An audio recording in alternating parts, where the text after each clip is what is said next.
about time. Yo, everybody, welcome to Friday's edition of Murph's Boston Sports Talk. I am your host, James Murphy, aka Murph, and I had the hardest freaking time getting my software, systems, all that up and running for some damn reason. I don't know why, I don't know how, but I finally got it up. It's finally going. We're cooking in the studio, and it feels so good to be recording because for about an hour, there was no audio pickup. There was no recording. It was just an abysmal time right now. And I was like, holy crap, I might have to cancel Friday's episode because I could do it through like my phone voice memo, or I could do it through iMovie, record it that way. I could do like audio recording on my Mac. But the quality of those, and it's just a little bit more complicated. And I was like, ugh. I mean, I would have if I had to, but like, thankfully, thankfully,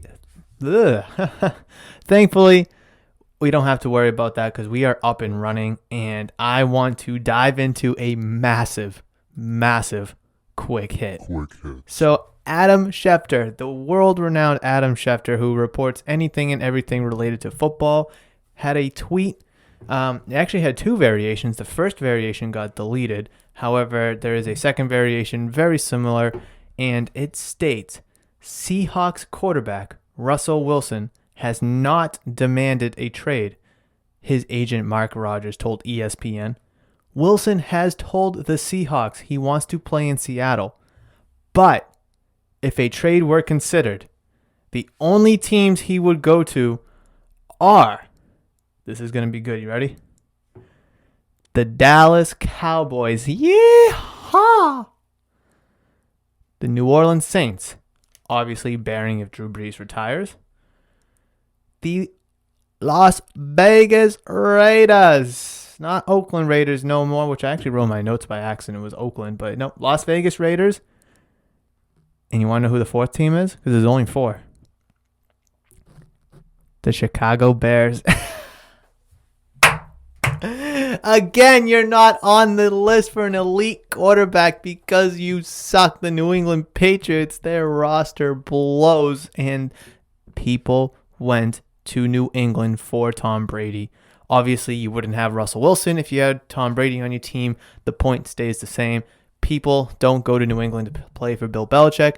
They went there to play for Tom Brady. However, this is not a Tom Brady discussion. This is more of a Russell Wilson wanting to go to Dallas, New Orleans, Las Vegas, and Chicago, I should say.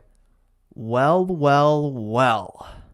Interesting. So he hasn't demanded a trade, but if one was to be considered, he would want to go to the Cowboys, Saints, Raiders, or Bears, but he wants to play in Seattle. Very, very interesting, and it's quite a funny storyline because obviously we've been talking about Deshaun Watson a bunch of times, and Deshaun Watson's like, F you guys, I want out of Houston. Put me on the dismal Jets. I don't care. Put me anywhere out of Houston. Go F yourself. Meanwhile, the Texans are like, well, we're not trading him. But Russell Wilson's like, hey, I kind of want to stay in Seattle, but I wouldn't mind these places. So just a little food for thought, little nugget there as that news broke late last night, or I should say in the afternoon, late afternoon. Just something to think about, whether you're a Pats fan or not. You know, we could see a lot of high-profile quarterbacks on the move relatively soon with the draft now 2 months away. And speaking of the draft, we do have ESPN's Mel Kiper's Mock Draft 2.0, and it's actually very, very interesting. And he did include a couple trades on here, which kind of shake things up a little bit. I'm not going to lie. They really do. So I'm going to go over all the way up to the Patriots pick, and then I'll just briefly, I'm not going to go too much into it, but I do want to talk about who he thinks the Patriots will take in the first round of the draft. So obviously, Jacksonville Jaguars, Trevor Lawrence, that's kind of a gimme. But he has a mock trade where the Falcons move up to number 2 to select Zach Wilson, quarterback out of BYU. So Mel Kiper thinks that Zach Wilson is the number 2 quarterback, or the best remaining quarterbacks out of Zach Wilson, Justin Fields, Trey Lance, Mac Jones. and obviously not Trevor Lawrence. Miami Dolphins, Devontae Smith, wide receiver. Give me New York Jets, obviously with that trade with Atlanta. They're going to take Kyle Pitts, tight end, at number 4. Wow. That's extremely high for a tight end, but do not get me wrong. Kyle Pitts is a tremendous young talent. He's going to be a stud in the league for sure. But number 4 for a tight end, wow. I mean, the Jets could just go out and try to throw a bunch of money at Hunter Henry, but they're going to try to do it through the draft. And okay, number 4 tight end. I don't disagree with it. I'm just very surprised. Tight ends usually don't go that high. We saw TJ Hawkinson go like 7 or 8 a couple years ago, but like, wow, 4, top 5. Okay. Bengals, Penei Sewell, the tackle from Oregon, Jamar Chase, wide receiver to the Philadelphia Eagles at 6. Another mock trade between the Detroit Lions and the San Francisco 49ers, where the 49ers move up to 7 to take quarterback Justin Fields out of Ohio State. So yes, the 49ers are going to move on from Jimmy Garoppolo, Jimmy, I wear polo shirts. Interesting move, it really is. I don't blame the 49ers, but I do think that they are a better team with Jimmy Garoppolo, whether or not he's a game manager. He's not going to win. He's not going to lose you games. But the fact if you can surround him with a little bit of talent, have an awesome run game, and then have a moderate passing attack, I feel like you guys are still a pretty good team in the NFC West. They did have a pretty down season this past year, but Garoppolo was out, and we're just going to have to see, if this does come to fruition, kind of quarterback Justin Fields will be in a run-heavy offense. Number 8, quarterback Mac Jones. So we have Mac Jones moving up from where he was predicted at 15 to the Patriots on Kiper's 1.0. Have him moving up to number 8 because Matt Rule, the coach for the Panthers, loves this dude. He loves all the intangibles that Mac Jones brings to the table, and he thinks he's going to be the best quarterback out of the whole group, including Trevor Lawrence. So that's a lot of high praise for Mac Jones coming out of Carolina, and it'll be certainly interesting to see Mac Jones take the reins in Carolina and become their next franchise quarterback. Number 9, a mock trade between the Denver Broncos and your New England Patriots, where the Patriots select quarterback Trey Lance. Wow. Now, that is 1, 2, 3, 4, 5 quarterbacks in the top 10, which, is kind of what is going to be projected. It seems like between Lawrence, Lance, Jones, Fields, and Wilson, in whatever order that may happen, but it seems like it is going to be a 5 quarterback top 10 this coming draft. Trey Lance, quarterback, North Dakota State. I'm going to read you what is in this blurb on ESPN for Kiper's 2.0 draft, and that says, Belichick and the Patriots have been quiet this offseason, but that should change soon. They have money to spend in free agency, and they need to find a quarterback. It doesn't appear likely that Cam Newton will return. The veteran quarterback market has dwindled. I could see a Jimmy Garoppolo return to New England, but I'm not sold that he'd be the long-term answer. Lance could be. He started only 17 career games in college, all against FCS competition, but he's only 20, and he has all the tools to be a great dual-threat quarterback. Remember that the Patriots have a few players returning after opting out of last season too, so they could contend in the AFC East again. Now, that being said, I do want to take away two big things from that. Is he could see Jimmy Garoppolo return to New England, but he's not sold that Garoppolo is the long-term answer. Now, when before Garoppolo was traded, a lot of people wanted to take him over Brady, move on from Brady, and have Garoppolo be the quarterback for the next 10 to 15 years. However, we stuck with Brady. Obviously, won 2 Super Bowls, went to a third, and then Garoppolo goes over to San Francisco. However, people do want Garoppolo back, and according to this mock draft, we see that the 49ers are trading up to take Justin Fields at 7, and I feel like that Justin Fields could be a very good starter right away. That doesn't mean his ceiling is higher since he's being projected to go higher than Trey Lance's. Trey Lance is younger. He has less career collegiate experience, and he has a lot more tools in his toolbox. However, his skills just need to be sharpened. Now, Garoppolo would be a great mentor for Trey Lance for a couple of seasons. I could see it being 2 to 3 or however long Garoppolo's contract runs out.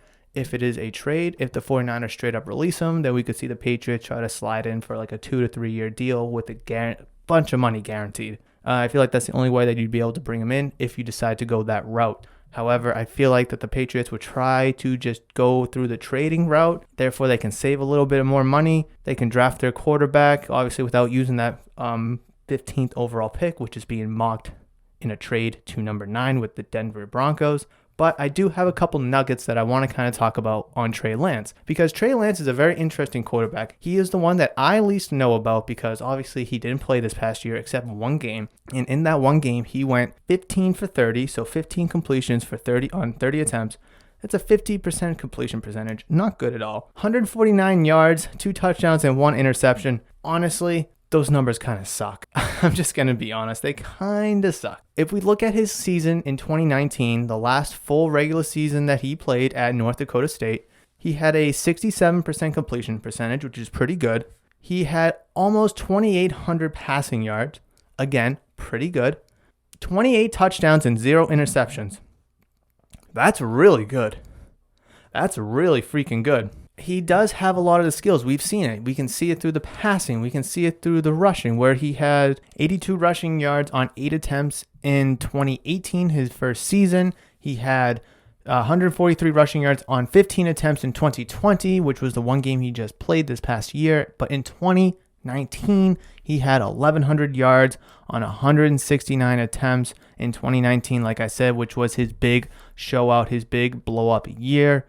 I know I did kind of mention his rushing numbers in 2018, so I guess I'll refer back to those for his passing, which is he only had 1 attempt, 1 completion for 12 yards.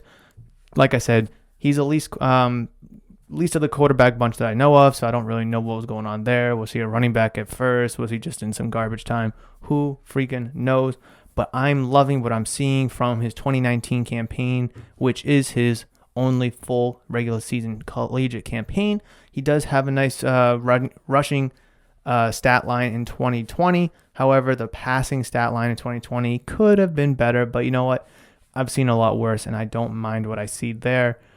We just have to really wait and see with him because he is 20 years old. He really only has 1 full season of collegiate experience under his belt, so that's why he is a work of progress. He has a massive ceiling on his passing and on his rushing, but those tools need to be sharpened, like I said, and being behind a player like Jimmy Garoppolo, who doesn't make many mistakes, is a good thing. And you can't draft a quarterback and have him sit behind Tom Brady and learn from Tom Brady because you don't have the guy anymore. That's what you did with Jimmy Garoppolo, though. You had him sit behind Brady because he was going to be the heir to the throne.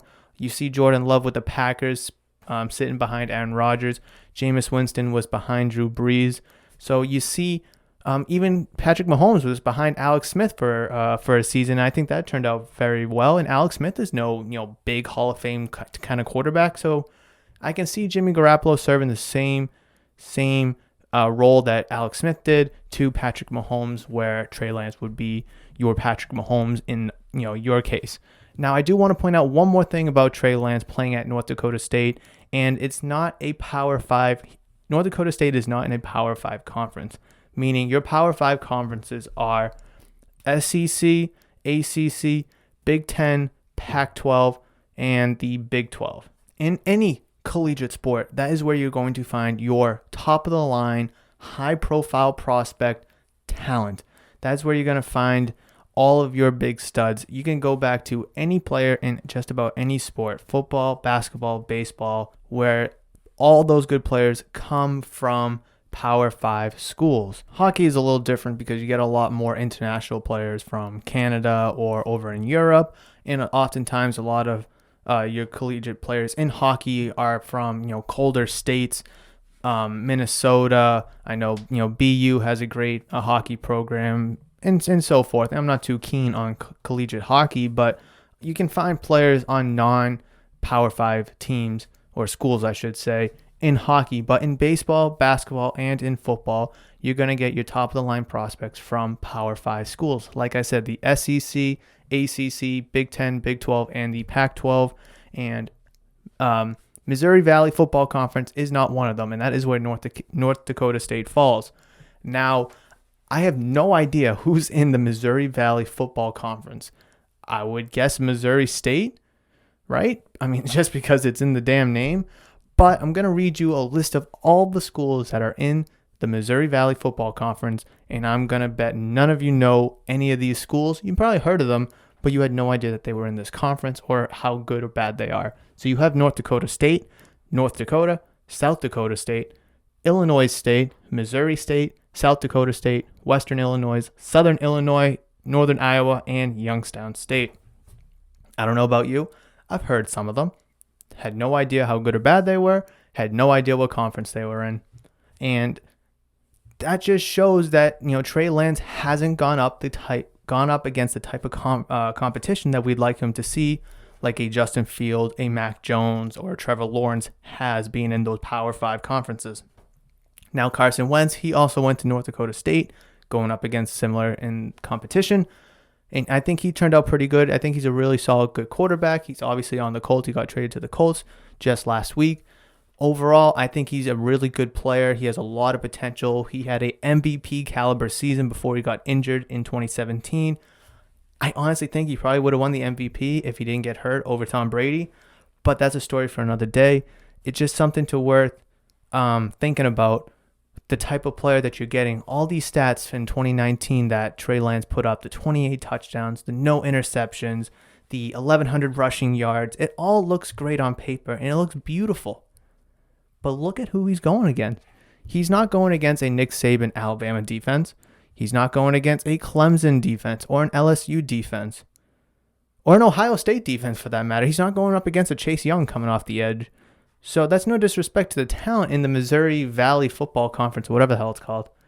But it's just something to think about. That's why Trey Lance is such a wild card in this draft, because he has all the tools, he has the skill and all the potential. But it's just, is it true? So, because college football competition and NFL pro football competition are obviously completely different, and I think anyone under the sun would agree with that. The college game is so much different than the NFL game, where the defensive players are so much faster and they're so much stronger that it takes some time for quarterbacks to catch up to speed. And that's why you see a lot of quarterbacks fail when they take the transition from college to the pros. That's why evaluating quarterback talent is so important. That's why this conversation for the second best quarterback after Trevor Lawrence is so huge right now, because you have 4 options: Mac Jones, Trey Lance, Justin Fields, and Zach Wilson. All 4 of them could pan out to be excellent, tremendous quarterbacks, 5 to 10 years from now. Absolutely. On the other side, they all could be ass and they all could suck. Or maybe, the more realistic option is that maybe 2 of them pan out to be good and the others are kind of busts. That's why evaluating quarterback talent is so important. That's why it's so important for the Patriots to hit the nail on the head when it comes to drafting a quarterback, if that's the decision that they go in, which I think is the right decision to go in.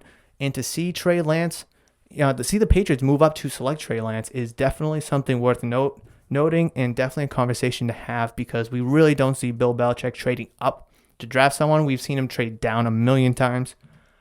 But what does that mean if the Patriots select Trey Lance and they don't have another option? I know there's rumors that Ryan Fitzpatrick could come to the Patriots to kind of be the placeholder for Trey Lance, like he was the placeholder for Tua Tagovailoa this past year. But is that what you kind of want? Is that what the Patriots are going to become? Obviously, you don't have Brady anymore, so you're looking for the next guy. And if Trey Lance is that guy, is he ready to go in 2021? I don't know. I don't think so. I mean, he could. But, you look at Justin Fields, he's more of a ready-to-go-now kind of player. Zach Wilson's a ready-to-go-now kind of player, and so is Mac Jones. That's why Trey Lance is an interesting topic, because he isn't ready to go. A lot of people aren't saying he's ready to go, but he has the most potential out of those 4 quarterbacks. So it's going to be interesting to see, especially when we get Todd McShay's mock draft 2.0, and also when we get, mock draft 3.0 and 4.0, and as we get closer and closer to the draft, to see what other potential mock trades or what other potential mock picks teams select in terms of their perspective. But that's everything that I have on Mel Kiper's mock draft 2.0 and the Patriots trading up to number 9 to select Trey Lance. Super interesting. Definitely something to think about as we kind of have a few weeks between now and the start of free agency, plus between now and quote-unquote NFL Combine, even though they're not really doing it. But, schools are having pro days for scouts to come in and look at players. But is Trey Lance going to be the answer for the Patriots? I want to know your thoughts. Reach out to me on Twitter, on Instagram, at Murphs_BostonST. I want to hear your thoughts about the matter because I'm educating myself on Trey Lance, and I like what I see. But if the Patriots want to be competitive and be back in the playoff mix now, is this the right move? Is trading up the right move? I think so, especially if there's going to be 5 quarterbacks gone in the top 10. Well, you're going to be at 15, twiddling your thumbs, hoping for the best, right? If you're watching on YouTube, comment down below. I want to hear your thoughts as well.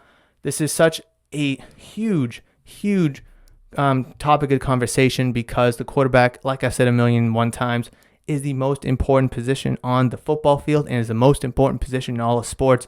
Bill Belichick has to get this one right because if he doesn't, the Patriots are going to suck again next year, and you're going to have to rely on the draft again next year or potentially trading or signing a quarterback, pretty much what you're in right now, except you're wasting another year. Now, as we transition from football to hockey, yes, I know, the Bruins got torched by the New York Islanders, 7-2. What the bleep? Honestly, it was a 2-2 game halfway through the second, and then it was a 3-2 game halfway through the third, but then the Bruins gave up 4 straight goals to lose 7-2? Holy crap. So in total, they gave up 5 straight unanswered goals, going from 2-2 to 7-2. But 3-2 game, that's very close. That's still a competitive game. Yeah, that's one goal away from OT, right? So I do have a couple quick notes, which I just kind of mentioned that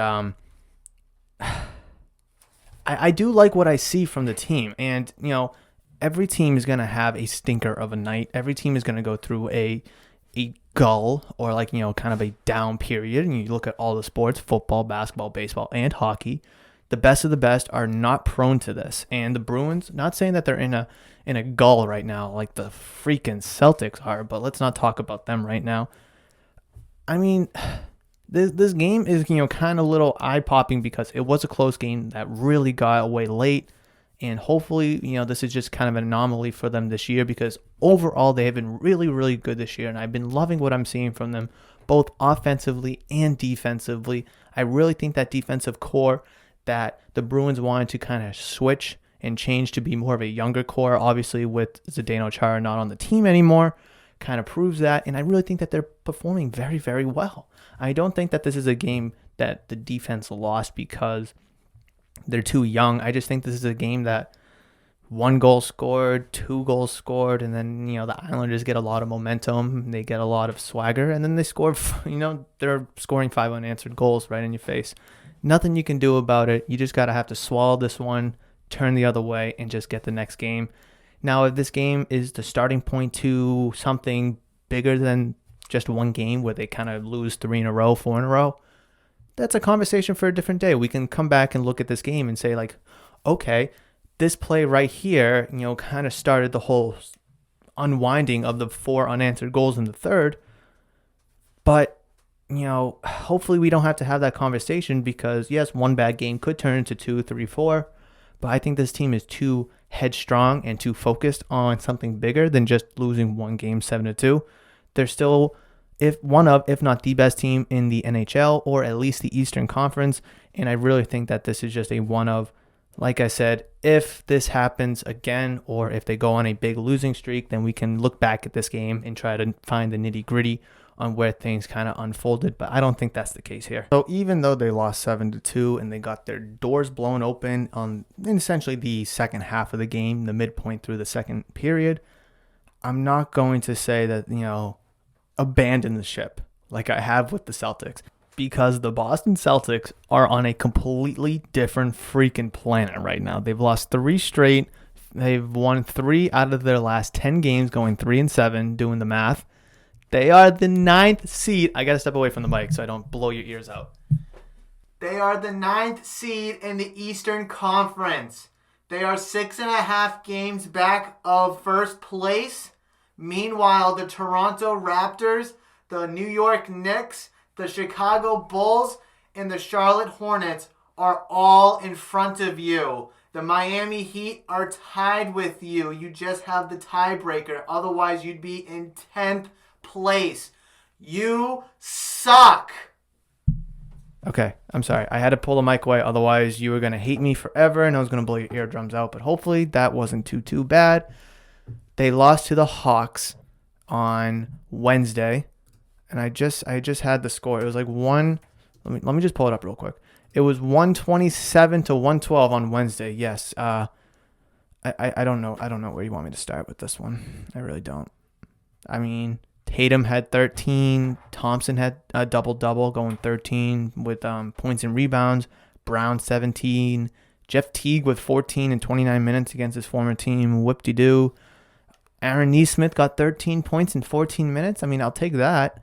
Carson Edwards finally getting an appearance, getting 11 points in 12 minutes. So what?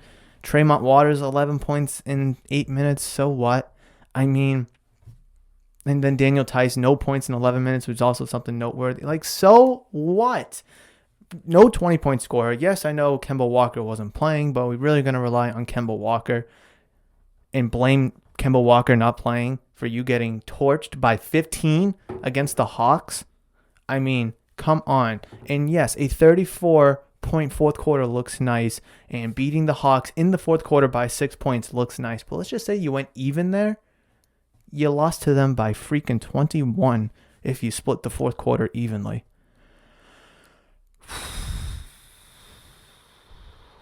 I mean, what?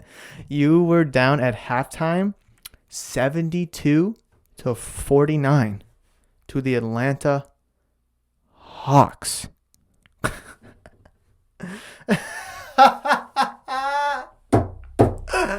This is so freaking funny. You freaking blow. And I heard on the radio of Danny Ainge and Whit Grousbeck, the owner of the Celtics and the CEO of the Celtics, about how they have a good roster, but they're disappointed. They like where they're at. Oh, they don't like where they're at, but they like what they have, and things need to change. Something has to happen. And yeah, that all sounds good on a radio talk show. That all sounds good and nice and makes me feel warm inside as a Celtics fan.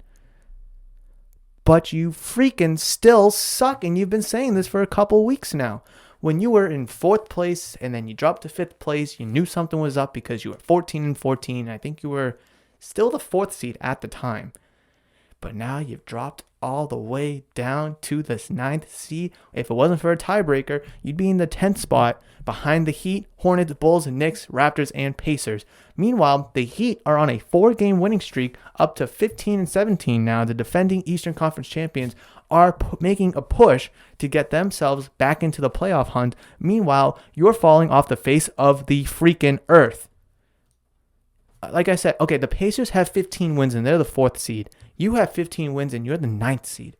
So there's what's going on? Yes, you played 2 more games than the Pacers.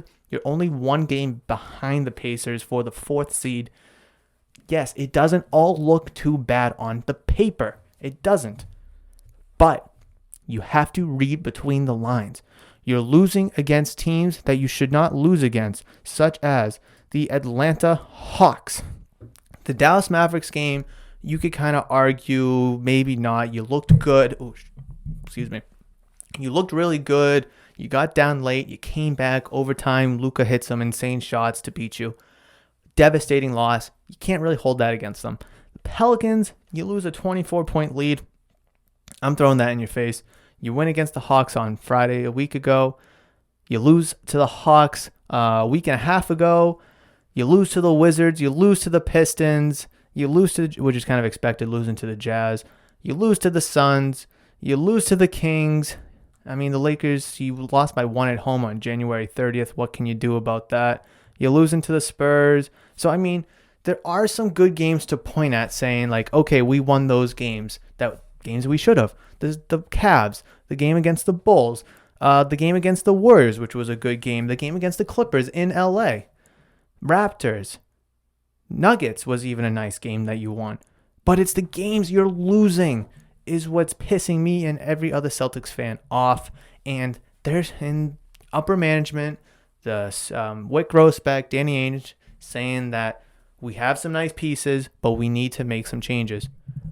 Well, go ahead and make those freaking changes then, because this team is desperate. And if nothing happens between now and the trade deadline, which I believe is NBA trade deadline. Let me just look it up real quick. I believe it's March 25th. Yeah, March 25th, 2021. So you have, let's see, today's the 26th, and a shortened month. You have 1 month. You have 4 weeks to make this trade, or make a trade, or trades. Because if you keep going the way you're going to suck, and you're going to continue to suck, because you are now officially, listen to this, you are officially closer to the 15th seed, aka last place in the NBA Eastern Conference, than you are to first place in the Eastern Conference. You are 6.5 games back from the 76ers for first place in the Eastern Conference. The Detroit Pistons, who are the worst team in the East, are 12.5 games back. Yes, it's only a half a game difference, but come the F on. You are 6 games ahead of the Detroit Pistons for the worst spot, the worst seed, whatever, for sucking the most. Meanwhile, you're 6.5 games back from the number 1 seed. Oh, have the mighty have fallen. Oh, have the mighty have fallen. And listen, from here on out, I'm not going to talk about the Celtics. I'm not going to. Under 2 conditions. Under 2 conditions will I talk about the Celtics on this podcast. They become 2 games above 500, or some major news. So a trade happens, a big injury, they re-sign somebody, they let somebody go, they sign somebody. So a major move for the team. Those are the only 2 reasons why I will talk about this Celtics team moving forward. And I hopefully we'll be talking about the Celtics again really quickly. This is aggravating, annoying, pissing me off, and it's so frustrating as not a Celtics fan, but as a basketball fan as well, because this team has blatant problems, and the ownership and the upper management have admitted it. And I'm sure they're going to tell you, oh, we're looking into it. We're trying to find trade partners. No one wants to trade. Da, da, da, da, da. Well, no one wants to trade because you have ass on your team. Anyways, like I said, unless the Celtics become 2 games above 500, so that means they'd have to go on a 4-game winning streak as it is right now, or major roster news. Someone gets traded, they trade for somebody, they sign somebody, they release somebody, or someone gets a major injury. Those are the only other 2 reasons why I'm going to talk about the Celtics moving forward. Marcus Smart should be coming back relatively soon, but we cannot bank all of our chickens in one basket for when Marcus Smart comes back. He is not going to save us. He is not our Lord and Savior. He is unofficially the captain of the Boston Celtics, in my opinion, and he needs to help this team, and I think he will help this team, but this team's issue is bigger than Marcus Smart. It really is, and I think anybody who has a clue about basketball can see it. It doesn't take someone with an IQ over 25 to recognize this. So with all that being said, you will not have to hear me rant and raving about, actually not even raving, just ranting about the Celtics and how ass they are, how bad they are, and how much they suck. Hopefully the next time you hear me talk about the Celtics is them being 2 games over 500, aka on a 4-game winning streak relatively quickly, or they make a blockbuster trade that will significantly help their roster this season, potentially seasons to come, so they don't suck this year, because they are in a good spot to win right now. They have a lot of the pieces. Teams are going to be allowing fans to come back into the stadium, so you're going to have to start worrying about home court advantage and traveling on the road and getting heckled by, the Bucks fans, the Nets fans, 76ers fans, whoever. But meanwhile, a lot of the stadiums are still empty or relatively empty. So you still have an advantage there, or I should say at least not a big disadvantage in terms of having to play on the road. However, fans are going to start becoming back more and more as, states start to roll through another phase in their COVID protocol, whatever the hell you want to call it. But you might not hear me talk about the Celtics for the rest of the season. So who knows? We will have to wait and find out. But that is anything and everything that I had to talk about for this episode. I really hope you enjoyed this episode. Please do me a favor, download this episode, download all the episodes. That is a massive and probably the best way to show support for me and my podcast, Murph's Boston Sports Talk. And I want to thank you so much for listening to this episode. If you're listening, on Spotify, Apple, Amazon, Google, Stitcher, Radio Public, like I said, download. But reach out to me on Twitter and on Instagram at Murphs_BostonST, where the ST stands for Sports Talk.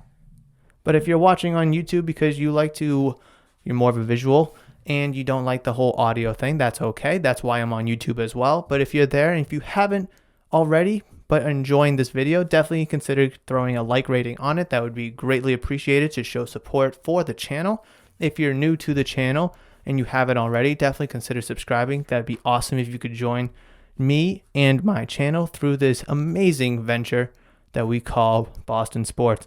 But until Monday, definitely please enjoy your weekend. It's going to suck in terms of weather. We did have a couple nice days, at least here in Rhode Island. So hopefully everyone else was able to enjoy the beautiful, nice weather that we had. And here in New England, we are calling it summer, even though it's like upper 40s, low 50s.